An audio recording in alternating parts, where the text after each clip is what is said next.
Assalamualaikum warahmatullahi wabarakatuh. Saya Febrianis Putra Pradana dengan NIM D600220225. Pada video kali ini saya akan membahas suatu permasalahan lingkungan yaitu deforestasi atau penggundulan hutan. Langsung saja ke permasalahan tersebut.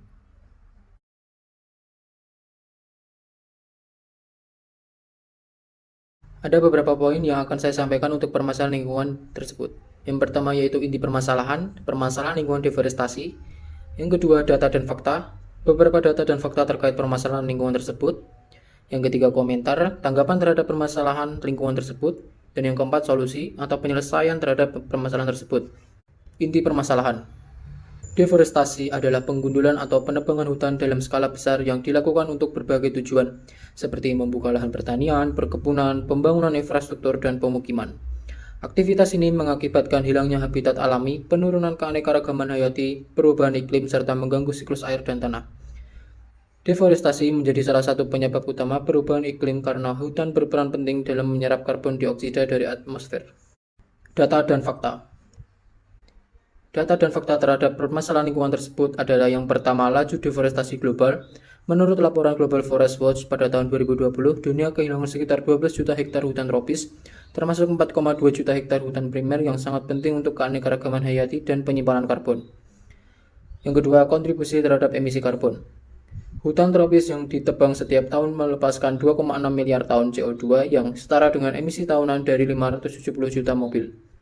Yang ketiga yaitu hilangnya habitat. Deforestasi mengancam habitat lebih dari 80% spesies darat yang hidup di hutan. Hal ini menyebabkan penurunan populasi satwa liar dan hilangnya keanekaragaman hayati. Komentar. Deforestasi berdampak negatif pada berbagai aspek lingkungan dan kehidupan manusia. Selain menyebabkan hilangnya habitat satwa liar dan penurunan keanekaragaman hayati, deforestasi juga mengganggu siklus hidrologi yang mengakibatkan berkurangnya kualitas air dan peningkatan risiko banjir dan kekeringan. Di sisi lain, deforestasi juga mengancam kehidupan masyarakat adat yang menggantungkan hidup mereka pada hutan.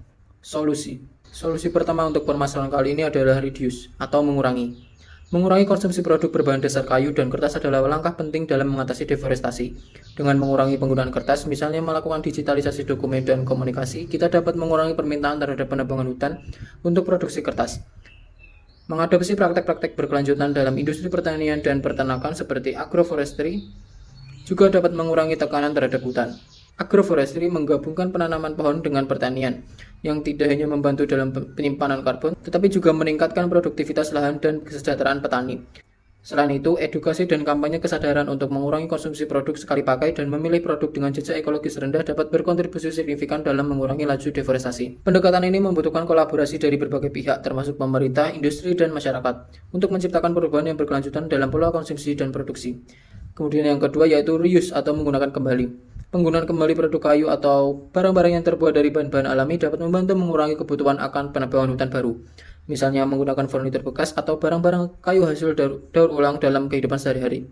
Selain itu, memanfaatkan limbah kayu untuk produk baru dapat mengurangi jumlah pohon yang harus ditebang. Yang ketiga yaitu recycle atau mendaur ulang. Mendaur ulang produk berbahan kayu atau kertas adalah langkah penting dalam mengurangi deforestasi. Dengan mendaur ulang kertas, kita dapat mengurangi permintaan akan kayu baru dari hutan. Menurut data Environmental Paper Network, setiap ton kertas daur ulang dapat menghemat 17 pohon, 26.500 liter air, dan 4.100 kWh energi listrik. Selain itu, mempromosikan penggunaan bahan daur ulang dalam industri konstruksi dan furnitur dapat membantu mengurangi deforestasi. Kemudian yang keempat yaitu replace atau mengganti. Mengganti produk-produk berbahan kayu dengan bahan alternatif yang lebih ramah lingkungan adalah solusi lain untuk mengurangi deforestasi.